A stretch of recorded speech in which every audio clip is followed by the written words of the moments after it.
आपण बसा, मंत्री महोदय उत्तर देतात, बसा जरा.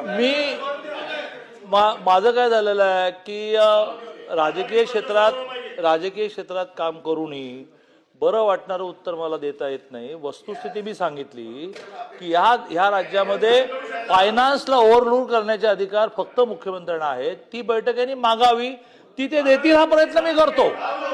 मागा तर मागा अच्छाच पद्धत हे अधिवेशन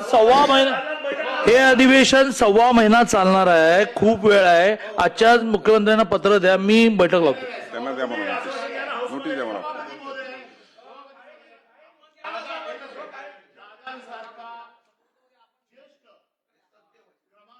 मंत्री ज्या वेळेला या सभागृहात हतबलता दाखवतोय, हातबलता नाहीये, ही हतबलताच आहे. ते काय म्हणतात की माझ्या हातात नाहीये, मंत्री म्हणून उत्तर देत आहेत, सरकार म्हणून उत्तर देत आहेत. त्यांच्या हातात नसलं तरी त्यांनी या सभागृहात हे दाखवून नाही दिलं पाहिजे की त्यांच्या हातात नाहीये म्हणून. मंत्री त्यांनी असं सांगितलं पाहिजे की मी कसंही करून घेतो.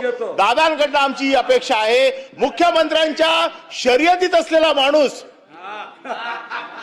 ज्या वेळेला असं म्हणतो प्रश्नाची दिशा की बदलते. माझं ऐकलं जात नाहीये किंवा माझ्या अधिकाराच्या बाहेर आहे, आपण मार्गदर्शन करावं की यांच्याकडनं आम्हाला अपेक्षा आहे, यांनी ती बैठक लावावी, त्यांनी त्यांची हतबलता कुठे दाखवायची तिकडे दाखवावी.